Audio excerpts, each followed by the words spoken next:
Right to constitutional remedies. सबसे पहले आप रेमेडीज को समझिए। जिस तरह डॉक्टर के द्वारा हमें मेडिसिन दी जाती है हमारी बीमारियों को ठीक करने के लिए, ठीक उसी तरह सुप्रीम कोर्ट हमारे फंडामेंटल राइट्स का जब वायलेशन होता है तो उसे प्रोटेक्ट करने के लिए है। Article 32 of the constitution of India एक तरह का सुपर पावर है। जिस तरह से आप मूवीज में देखे होंगे सुपर हीरो वाली मूवीज होती हैं, उसमें उसके पास बहुत अधिक शक्ति होती है, उसी तरह आर्टिकल 32 प्रोटेक्ट करती है फंडामेंटल राइट्स ऑफ सिटीजन्स के, और ये सुनिश्चित करती है कि अगर आपके फंडामेंटल राइट्स का वायलेशन होता है तो आप सीधे सुप्रीम कोर्ट जा सकते हैं। संवैधानिक उपचारों का अधिकार भारत 32 एक महाशक्ति की तरह है, सुपर पावर, जो नागरिकों के मौलिक अधिकारों की रक्षा करता है अगर उनका उल्लंघन होता है, और मदद के लिए आप सीधे सुप्रीम कोर्ट जाने का अधिकार है। यह एक स्पेशल शील्ड की तरह है जो आपको प्रोटेक्ट करती है हार्म से, और समटाइम्स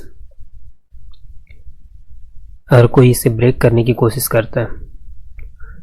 तो आर्टिकल 32 यह गारंटी करती है फंडामेंटल राइट्स को थ्रेटेंड है तो आप सीधे सुप्रीम कोर्ट जा सकते हैं।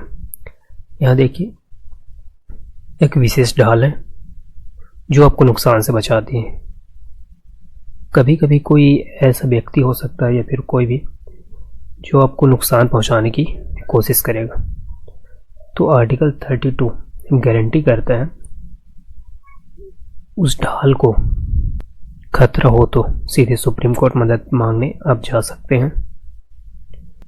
इन्फोर्समेंट ऑफ फंडामेंटल राइट्स, मौलिक अधिकारों का प्रबंधन। कॉन्स्टिट्यूशन हमें फंडामेंटल राइट्स देती है, like right to freedom of speech, right to equality, वाणी की स्वतंत्रता, समानता का अधिकार। लेकिन सिर्फ इसे कॉन्स्टिट्यूशन में लिख देना यह इनफ नहीं है। आर्टिकल 32 सुनिश्चित करता है कि ये जो वर्ड्स लिखे हुए हैं संविधान में उन पर भरोसा कर सके और आपका संरक्षण सुनिश्चित हो। Okay. Power of supreme court. Article 32 empower करती है सुप्रीम कोर्ट को कि इशू करे ऑर्डर और डायरेक्शन टू प्रोटेक्ट आपके फंडामेंटल राइट्स को। यह डिफरेंट तरह के ऑर्डर इशू कर सकता है, जैसे कि आप जानते होंगे habeas corpus, which means bringing a person before the court, person को कोर्ट के सामने प्रस्तुत करने के लिए बोला जाता है। और मैंडेमेस, अगर कोई अपनी ड्यूटीज करने के लिए मना करता है के द्वारा उसे अपनी ड्यूटी करने के लिए बोला जाता है। सर्वोच्च न्यायालय की शक्ति 32 न्यायालय को मौलिक अधिकारों की सुरक्षा के लिए आदेश या निर्देश जारी करने की शक्ति प्रदान करता है। विभिन्न प्रकार के आदेश जारी करके इसे कर सकता है, जैसे कि हेबिस कॉर्पस, बंदी प्रत्यक्षीकरण, अदालत के सामने लाना उस व्यक्ति को जैसे इलीगली तौर पर अरेस्ट किया गया हो, और मैंडेमेस, परमादेश, कुछ करने के लिए आदेश दिया जाता है उस पर। ओके। No exclusion. पार्लियामेंट जो है, संसद, can also give similar power to any other courts. जो संसद है वह सिमिलर पावर दे सकती है किसी दूसरे कोर्ट को भी, बट सुप्रीम कोर्ट का जो पावर हो मोस्ट इम्पॉर्टेंट है। लेकिन इसका मतलब यह नहीं कि आप दूसरे कोर्ट नहीं जा सकते, आप हाई कोर्ट जा ही सकते हैं, बट सुप्रीम कोर्ट का जो पावर है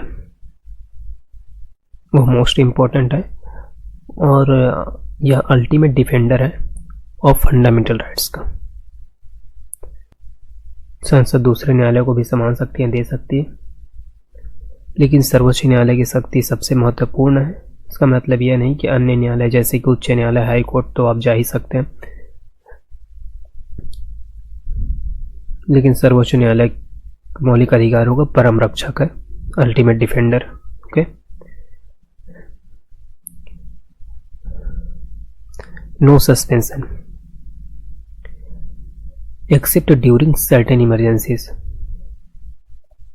the right to seek help from the supreme Court can not be taken away. Even जब टफ टाइम्स होते हैं तो भी कॉन्स्टिट्यूशन इंश्योर्स करती है कि सिटीजन्स को उसके फंडामेंटल राइट्स को प्रोटेक्शन मिले। ओके, कुछ आपातकाल के अलावा सर्वोच्च न्यायालय से सहायता मांगने का अधिकार हटाया नहीं जा सकता। मुश्किल समय में भी संविधान सुनिश्चित करता है कि नागरिक के अपने मौलिक अधिकारों का संरक्षण हो। Okay, role of high courts. High court के पास भी सिमिलर पावर है अंडर आर्टिकल 226। अगर आपके फंडामेंटल राइट्स का वायलेशन होता है तो आप either go to the supreme Court और हाई कोर्ट फॉर हेल्प। उच्च न्यायालय की भूमिका अनुच्छेद 226 के तहत भी उच्च न्यायालयों के पास समान शक्तियां होती हैं। इसलिए यदि आपके मौलिक अधिकारों को उल्लंघन हो रहा है तो आप सुप्रीम कोर्ट जा सकते हैं या फिर हाई कोर्ट जा सकते हैं। And original and concurrent jurisdiction, it means होता है कि both the supreme court and high court can hear cases directly. ऐसा नहीं कि आपको अपील करना पड़ेगा, पिटीशन दायर करना पड़ेगा, ऐसा नहीं है। आप डायरेक्टली सुप्रीम कोर्ट जा सकते हैं अगर आपके फंडामेंटल राइट्स का वायलेशन होता है। एंड आप हाई कोर्ट भी जा सकते हैं। मौलिक और संयुक्त प्रादेशिकता, इसका मतलब है कि सर्वोच्च न्यायालय और उच्च न्यायालय दोनों सीधे मामलों को सुन सकते हैं। या आप सीधे सर्वोच्च न्यायालय जा सकते हैं या फिर आप उच्च न्यायालय जा सकते हैं। ऐसा नहीं कि आपको अपील करना पड़ेगा बिना अपील के इंतजार किए। ओके, एंड आपके अधिकारों का अगर उल्लंघन होता है तो आप सीधे जा सकते हैं उनके पास। And no bar to relief even if there are other ways to seek help like going to high court.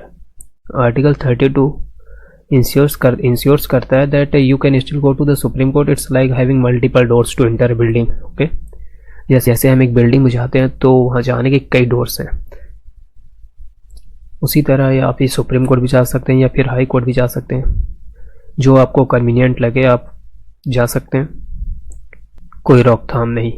मतलब आप सुप्रीम कोर्ट जा सकते हैं या फिर हाई कोर्ट जा सकते हैं, उसके बारे में बात हो रही। एंड जैसा कि देखिए उच्च न्यायालय जाना, सर्वोच्च न्यायालय भी आप जा सकते हैं। किसी इमारत में प्रवेश के लिए कई दरवाजे होते हैं, तो उसी तरह आप चुन सकते हैं कि आप न्यायालय जाना चाहते हैं या फिर सर्वोच्च न्यायालय जाना चाहते हैं। इस तरह से आर्टिकल 32 जो है वह सुनिश्चित करता है कि आपके जो फंडामेंटल राइट्स लिखे हुए हैं वह सिर्फ लिखे हुए ना हो, मतलब इम्पटी प्रॉमिस ना हो, आप उस पर भरोसा कर सकें। और सुप्रीम कोर्ट आपके फंडामेंटल राइट्स का अल्टीमेट डिफेंडर है। हेबिस कॉर्पस को देखेंगे, यह एक लीगल टर्म है जो कि लैटिन से लिया गया है। Means to have the body of, मतलब जिसे गिरफ्तार किया गया है उसे कोर्ट में प्रेजेंट किया जाए। उसके बाद कोर्ट एग्जामिन करता है कि जिसे गिरफ्तार किया गया है वह लीगली तौर पर है या नहीं। अगर उसे इलीगल तौर पर गिरफ्तार किया गया होता है तो उसे कोर्ट के द्वारा रिलीज कर दिया जाता है। And it's like a legal tool that ensures कि इंडिविजुअल्स जो हैं उसे अनलॉफुल डिटेंड ना किया जाए। एंड हेबिस कॉर्पस क्या करता है, प्रोटेक्ट्स करता है इंडिविजुअल्स को freedom from unjust imprisonment. Okay, मतलब अगर उन्हें गिरफ्तार किया जाता है तो लीगली तौर पर होना चाहिए, अनजस्ट इम्प्रिजनमेंट नहीं होना चाहिए। हेबिस कॉर्पस एक कानूनी शब्द है जो लैटिन से लिया गया है। इसका अर्थ है किसी के शरीर को प्राप्त करना, मतलब उस व्यक्ति को कोर्ट में प्रेजेंट करना, प्रस्तुत करना। एंड यह एक कानूनी उपकरण है जो सुनिश्चित करता है कि व्यक्ति को अनियमित रूप से कैद नहीं किया जाए। ओके, आगे देखते हैं। Who can it be used against? Means इसको किसके अगेंस्ट यूज किया जा सकता है? तो देखिए, against both government authorities and private individuals.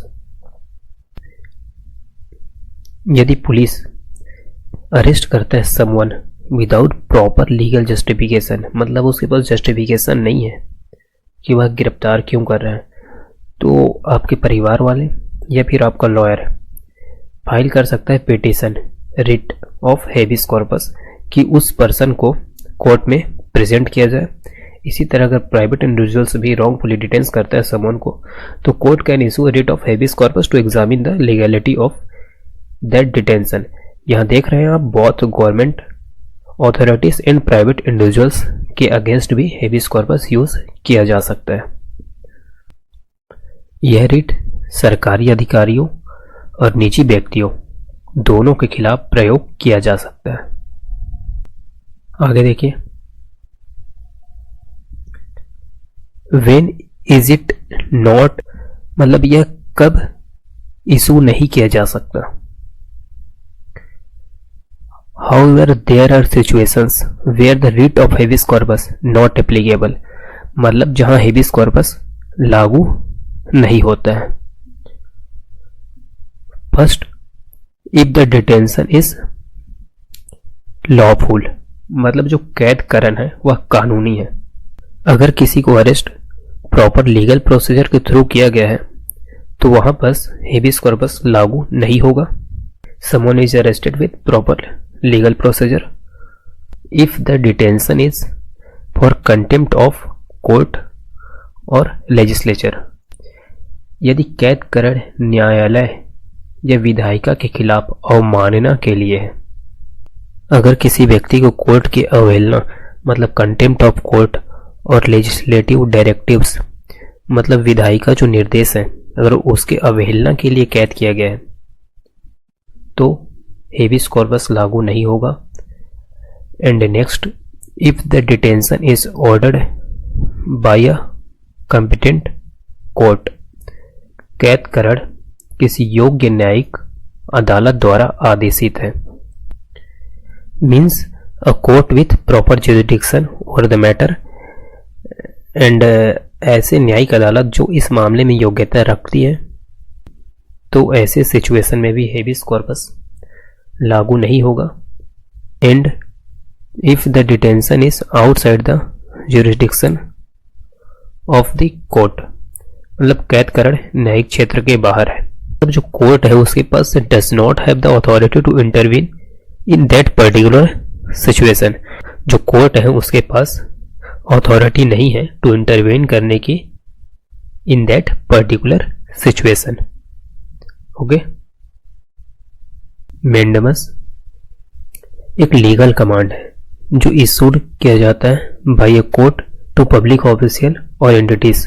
उनको इंस्ट्रक्ट करता है कि अपने ड्यूटीज को अच्छे से करे। हो सकता है वह उस ड्यूटीज को करना नहीं चाह रहे हो या फिर मना कर रहे हो, कोई भी वजह हो। अगर वह ड्यूटीज को अपने नहीं करते, अपने कर्तव्य को नहीं निभाते, तो कोर्ट के द्वारा ऑर्डर इशू किया जाता है मैंडेमस, और उन्हें कहा जाता है कि आप अपनी ड्यूटीज परफॉर्म कीजिए। Mandamus literally means we command. It's a court order issued to a public official directing them कि carry out their official duties which they have failed और refuse to perform. This order can be issued against any public body, corporation, lower court, tribunal और government for the same purpose. Mandamus परमादेश का शाब्दिक अर्थ हम आदेश देते हैं, court न्यायालय। यह एक न्यायिक आदेश है जो सरकारी अधिकारी उनके कार्य को पूरा करने के लिए निर्देशित करता है जिसे उन्होंने करने से इनकार कर दिया है। और यह आदेश किसी भी सरकारी निकाय, कॉरपोरेशन निचली अदालत, ट्रिब्यूनल या सरकार के खिलाफ जारी किया जा सकता है। ये कोई गवर्नमेंट एजेंसी है जो आपके फाइल्स को, एप्लीकेशंस को, आवेदन को आगे नहीं बढ़ा रही क्योंकि उसको कुछ बेनिफिट चाहिए या फिर टाइम से नहीं कर रही है, तो citizens can petition the court for amendments to compel the agency to process those application promptly. तो नागरिक अदालत में मेंडेमस की याचिका दायर कर सकती है ताकि एजेंसी को उन आवेदनों को तुरंत आगे बढ़ाने के लिए बोला जा सके न्यायालय द्वारा। आगे देखते हैं।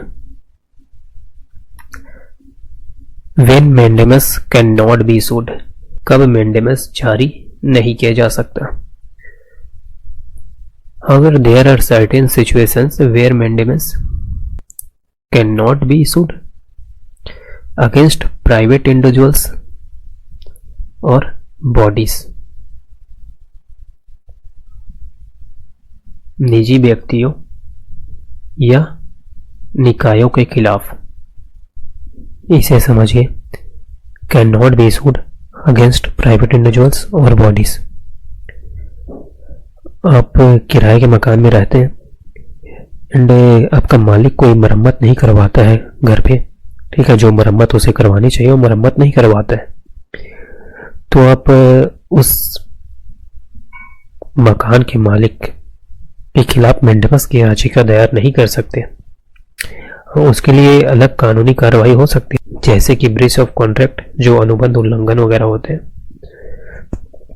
If A landlord refuses to make necessary repairs to a rented property तो अ tenant can not seek मेंडेमस against the landlord.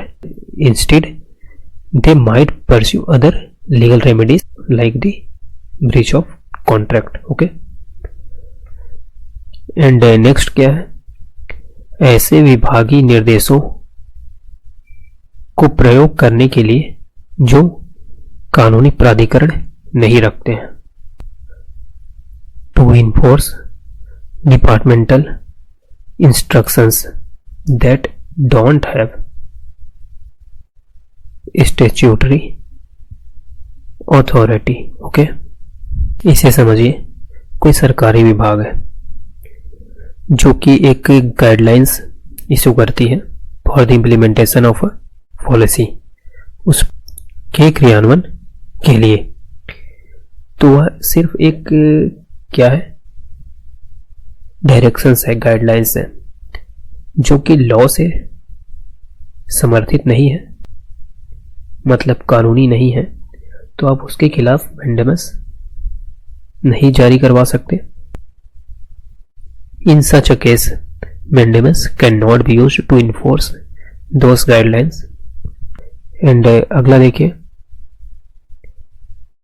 when the duty is discretionary, not mandatory,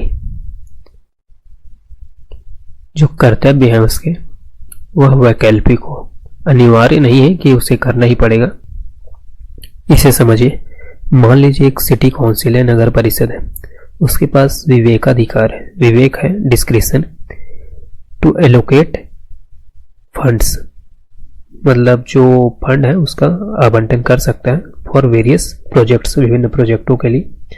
तो mandamus can not be issued to force the council to fund a specific project. तो परमादेश जारी नहीं किया जा सकता council के खिलाफ कि उस फंड को किसी एक स्पेशल प्रोजेक्ट में लगाए, because the allocation is discretionary. जो एलोकेशन है उसका विवेकाधिकार है, वो अपने हिसाब से कर सकता है, मैंडेटरी नहीं है, अनिवार्य नहीं है। ओके, आगे देखते हैं। एक संविदात्मक अनुबंधित दायित्व को पूरा करने के लिए नहीं। टू इन्फोर्स कॉन्ट्रेक्चुअल ऑब्लिगेशंस, मान लीजिए एक कंपनी है जो फेल हो जाती है, फुलफिल इट्स कॉन्ट्रेक्चुअल ऑब्लिगेशन, जो उसने अनुबंध किए थे उसे पूरा करने में वह विफल हो जाती है विथ अनदर कंपनी, तो जो अग्रीव्ड पार्टी है, पीड़ित पक्ष है, मेंडेमस जारी नहीं करवा सकता। इसके अलग तरीके हो सकते हैं, जैसे कि कॉन्ट्रैक्ट लॉ, तो आप इसके थ्रू जा सकते हैं, लेकिन जो आर्टिकल 32 है, मेंडेमस के जरिए नहीं जा सकते। यहां देखिए, against the president of India और state governors, against the chief justice of a high court acting in a judicial capacity. Bharat के राष्ट्रपति या राज्य के गवर्नर के खिलाफ, उच्च न्यायालय के मुख्य न्यायाधीश के खिलाफ जो न्यायिक पद में कार्य कर रहे हैं, इसे आप समझिए।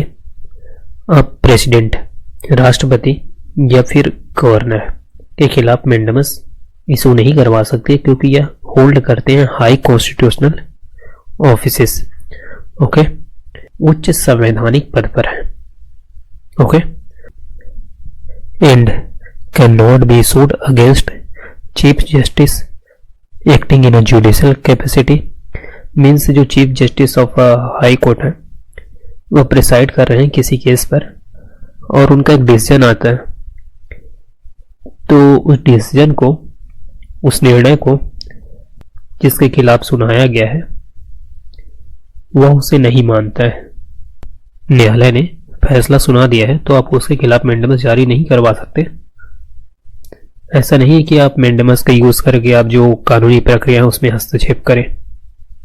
मेंडेमस is not meant to interfere with judicial proceedings. Okay, prohibition means to say no और स्टॉप, नहीं या रुकना कहना। It's like a higher authority such as senior जज telling a lower authority like a junior judge to stop doing something they are not allowed to do।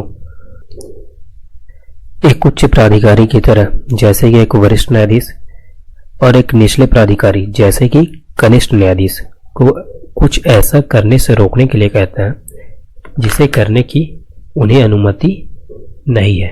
Okay, चलिए अब देखते हैं। Prohibition literally it means to forbid, रोकना, मना करना। It is issued by a higher court to a lower court, higher court द्वारा lower court को या फिर ट्रिब्यूनल को इशू किया जाता है, उनको प्रिवेंट करने के लिए, रोकने के लिए, जो कि उनके अधिकार क्षेत्र में नहीं है।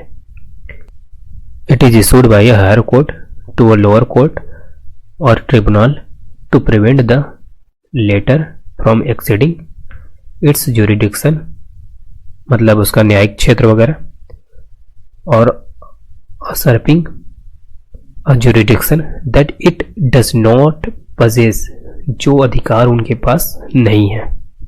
निषेध का शाब्दिक अर्थ है मना करना, निषेध या प्रतिषेध। इसे उच्च न्यायालय द्वारा निचली अदालत या न्यायाधिकरण को अपने अधिकार क्षेत्र से आगे बढ़ने या उस अधिकार क्षेत्र को हड़पने से रोकने के लिए जारी किया जाता है जो उसके पास नहीं है। चलिए आगे देखते हैं। The writ of prohibition can be issued only against judicial and quasi judicial authorities. जो निषेध आज्ञा है, प्रोहिबिशन, जारी की जा सकती है केवल न्यायिक या फिर अर्ध न्यायिक प्राधिकारियों के विरुद्ध। ओके, को आप समझिए।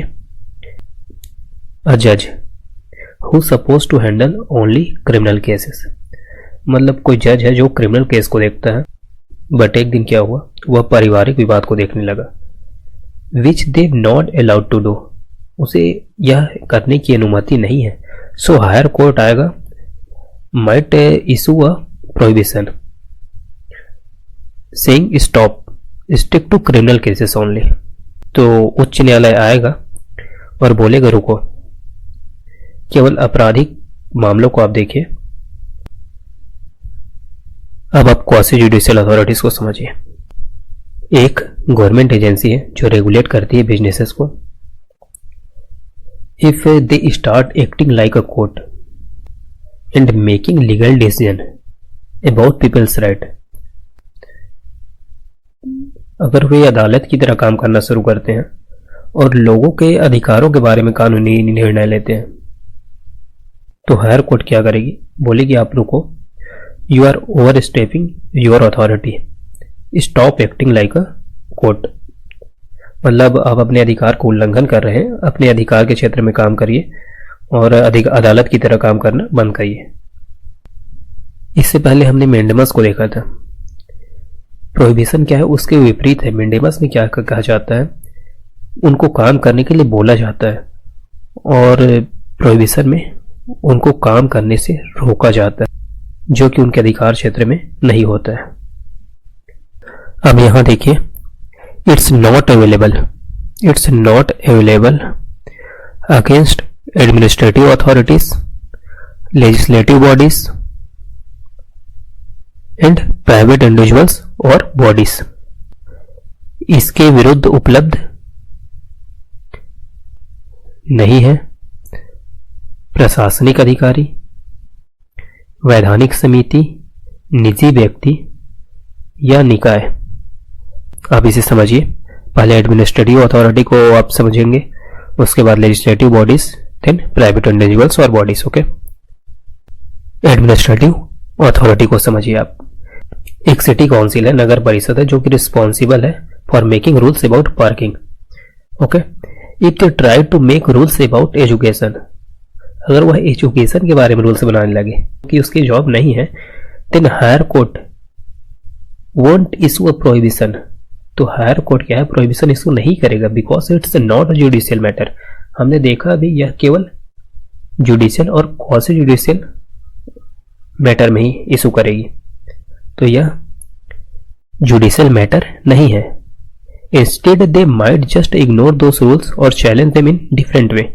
अब डिफरेंट तरीके से जा ही सकते हैं, जो कि नॉर्मल प्रोसेस होता है, लेकिन जो रिट हम पढ़ रहे हैं आर्टिकल 32 प्रोहिबिशन, इसके थ्रू आप नहीं जा सकते। ओके, एंड अब आप समझिए लेजिस्लेटिव बॉडीज को। ओके, जो स्टेट असेंबली है वह भी कानून बनाती है, और जो पार्लियामेंट संसद है वह भी कानून बनाती है। एक दिन क्या हुआ, स्टेट गवर्नमेंट जो है, state assembly, they are trying to pass a law about national security. वह नेशनल सिक्योरिटी के बारे में लॉ बनाने की कोशिश करने लगी, which is typically handled by the federal government, संघात्मक सरकार। Okay, if they do this higher court, अगर वह ऐसा करते हैं तो हायर कोर्ट जो है यहाँ प्रोहिबिशन इशू नहीं करेगी, बिकॉज यह जुडिशियल मैटर नहीं है, न्यायिक मामला नहीं है, तो इस मामले में प्रोहिबिशन जारी नहीं होगा। Instead they might challenge the law constitutionally in different way. अब दूसरे तरीके से लॉ को चैलेंज कर सकते हैं, जो कि सामान्य प्रोसेस वगैरह है। एंड अब आप प्राइवेट इंडिविजुअल्स और बॉडीज को समझिए, मतलब निजी व्यक्ति या निकाय। अ ग्रुप ऑफ नाइबर्स, जो आपके पड़ोसी हैं, और trying to settle a dispute about property boundaries, और संपत्ति की जो सीमाएं वगैरह हैं, जो बाउंड्रीज की सीमा होती है, उनके बारे में विवाद को सुलझाने की कोशिश कर रहे हैं। अगर वह यहाँ पास अदालत की तरह कार्य करने और कानूनी निर्णय लेने का प्रयास करती हैं, if they try to act like a court and make legal decision, then क्या होगा, higher court won't issue a prohibition because they are not judicial और quasi judicial authorities. Instead, they might be told to resolve their issue through mediation और arbitration, मतलब मध्यस्थता करके विवाद को सुलझा सकते हैं, और यह न्यायिक मामला नहीं है या फिर अर्ध न्यायिक मामला भी नहीं है। आप इसे समझ ही चुके हैं, जो प्रोहिबिशन है यह only judicial and quasi judicial matters में ही इशू कर सकती हैं। आपके पास हमेशा दूसरे तरीके होंगे ही, जो कि एक सामान्य प्रक्रिया से आप जा सकते हैं नॉर्मल प्रोसेस के थ्रू। प्रतिषेध, प्रोहिबिशन एक स्टॉप साइन है, मीन्स रोकना, हर अथॉरिटी द्वारा लोअर अथॉरिटी को, जो कि उसका अधिकार क्षेत्र नहीं उससे आगे बढ़ जाता है तो उसे रोकने का काम करता है। सर्च्योररी, इसमें हायर कोर्ट द्वारा रिव्यू किया जाता है लोअर कोर्ट के डिसीजन को। ओके, अगर आपको लगता है जो लोअर कोर्ट है या फिर जो ट्रिब्यूनल वगैरह हैं उन्होंने मिस्टेक कर दी है इन इंटरप्रेटिंग द लॉ और ओवरस्टेपिंग इट्स अथॉरिटी, तो you can ask a higher court to review it. Okay, मतलब जो निचली अदालत है या फिर जो ट्रिब्यूनल है उन्होंने कानून की व्याख्या करने में गलती कर दी है या फिर अपने अधिकारों को उल्लंघन कर दिया है, तो आप उच्च न्यायालय से इसकी समीक्षा के लिए कह सकते हैं। ओके, चलिए अब यहां देखिए, certiorari in the literal sense it means to be certified, प्रमाणित होना, और टू बी इन्फॉर्म्ड, सूचित होना। It is issued by a higher court to a lower court और tribunal either to transfer a case, अब पेंडिंग, जो cases pending होते हैं उनको अपने पास बुलवा सकती है, and with the latter to itself or to squash the order of the letter in a case, और जो उनके फैसले वगैरह होते हैं उनको भी रद्द कर सकती है। It is issued on the grounds of excess of jurisdiction और लैक ऑफ जुरिडिक्शन और एरर ऑफ लॉ। अगर जो निचली अदालत है या फिर जो ट्रिब्यूनल है, जो उनका अधिकार क्षेत्र हो उससे आगे बढ़ गए हैं वो, या फिर जो उन्होंने फैसला सुनाया है उसमें कुछ त्रुटि है, मतलब एरर आ गई है, तो हायर कोर्ट उसे अपने पास बुलवा सकती है, उसकी रिव्यू करेगी और अगर कुछ गलती हुई है तो उसे सुधारेगी भी। ओके, उत्प्रेषण का शाब्दिक अर्थ है प्रमाणित होना या सूचित होना। इसे उच्च न्यायालय द्वारा निचली अदालत या न्यायाधिकरण ट्रिब्यूनल को या निचली अदालत या न्यायाधिकरण में जो लंबित, जो पेंडिंग केसेस होते हैं, किसी मामले को अपने पास स्थानांतरित करने के लिए, जो उसके पास पेंडिंग केसेस होते हैं, लंबित केसेस होते हैं, उनको अपने पास बुलवा सकती है, या किसी मामले में आदेश को रद्द कर सकती है, या फिर जो आदेश उन्होंने दिया हुआ उसको रद्द भी कर सकती है, या जो क्षेत्राधिकार की जो अधिकता है या फिर जो क्षेत्राधिकार की कमी या फिर कानून में त्रुटि के आधार पर जारी किया जाता है। चलिए अब आगे देखते हैं।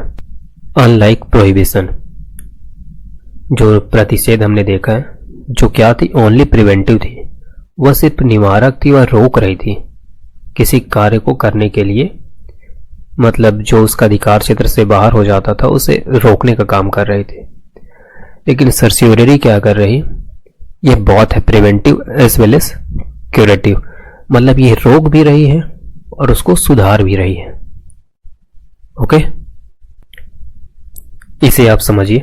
सर्सियोररी can prevent a lower court from making a mistake in first place, मतलब उनको गलती करने से पहले रोक रही है, तो यह क्या हो गया, प्रिवेंटिव हो गया, प्रतिषेध हो गया, उनको रोका।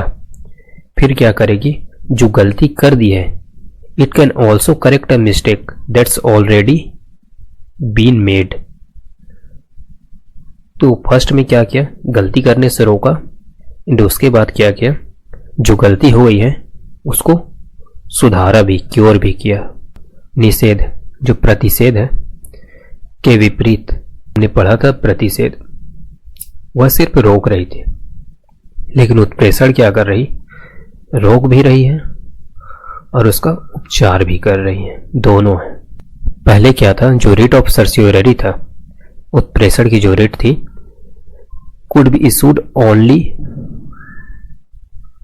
Against judicial and quasi judicial authorities, केवल न्यायिक और अर्ध न्यायिक अधिकारियों के खिलाफ ही जारी की जा सकती थी, and not against administrative authorities.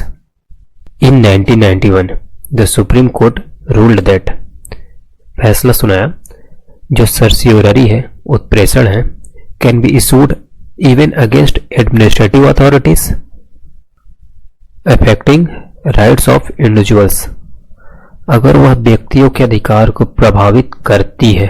Okay, 1991 से पहले एडमिनिस्ट्रेटिव अथॉरिटीज के अगेंस्ट नहीं थी। ओके, यहां देख लीजिए, नॉट अगेंस्ट एडमिनिस्ट्रेटिव अथॉरिटीज, लेकिन 1991 में फैसला दिया सुप्रीम कोर्ट ने, उसके बाद सर्सियोररी जो है एडमिनिस्ट्रेटिव अथॉरिटीज के अगेंस्ट भी यूज किया जा सकता है अगर यह आपके राइट्स ऑफ इंडिविजुअल्स को अफेक्ट करती है। लाइक प्रोहिबिशन, जो निषेध हमने पढ़ा था, प्रतिषेध, वह भी नॉट अवेलेबल था against legislative bodies and private individuals और बॉडी। उसी तरह सर्स्योररी भी नहीं है। Okay, certiorari is also not available against legislative bodies and private individuals और बॉडीज।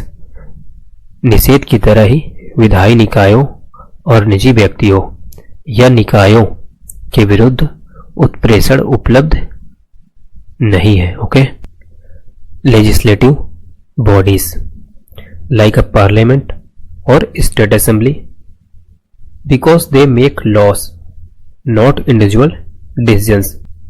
यह क्या करती हैं? लॉ बनाती हैं, तो आप इनके खिलाफ सर्स्योररी उत्प्रेषण का इस्तेमाल नहीं कर सकते। सर्स्योररी में जो डिसीजन वगैरह दिया गया है वह फेयर होना चाहिए, उचित होना चाहिए, इसकी बात पे जोर है।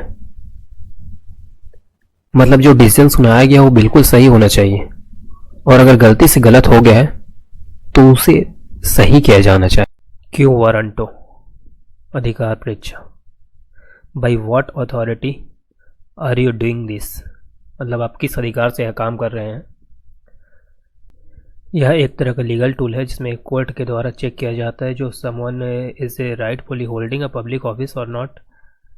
There is a doubt about whether they have the legal right to hold that office. Quo warranto can be used to investigate. Quo warranto, it means by what authority, और वारंट मतलब किस अधिकार से आप उस पब्लिक ऑफिस को hold कर रहे हैं। इशू किया जाता है by the court to inquire legality of a claim of a person to public office. यह प्रिवेंट करता है illegal usurpation of a public office by a person, व्यक्ति द्वारा सार्वजनिक पद पर अवैध कब्जा करने से रोकता है। ओके, आगे देखिए, यह जो रिट है इशू किया जाता है only substantive public office of a permanent character, जो क्रिएटेड बाय है स्टैट्यूट और बाय द कॉन्स्टिट्यूशन, जो कानून के द्वारा बनाया गया या फिर जो संविधान के द्वारा बनाया गया है, उसके अगेंस्ट आप क्यो वारंटों का इस्तेमाल कर सकते हैं। And can not be issued in cases of ministerial office और प्राइवेट ऑफिस, तो इनके खिलाफ यूज़ नहीं किए जा सकते। प्राइवेट ऑफिस मीन्स आप अच्छे समझते हो कोई कंपनी होगी या फिर कुछ भी प्राइवेट चीज़ें हों। Ministerial office, ministerial positions are typically administrative और executive roles with specific duties and responsibilities but are not considered substantive public offices like those created by statute or the constitution। अगर कोई क्लेम करता है head of the IT department in a government agency without proper authority, warranto use नहीं किया जा सकता इसके खिलाफ। ओके, जो कि वारंटो यूज़ किया जा सकता है only cases of substantive public officer, जो परमानेंट कैरेक्टर की होगी, कानून के द्वारा बनाई गई हो, संविधान के द्वारा बनाई गई हो। ओके, आगे देखिए,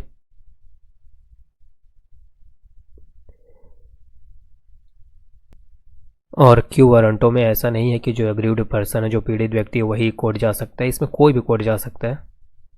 ओके,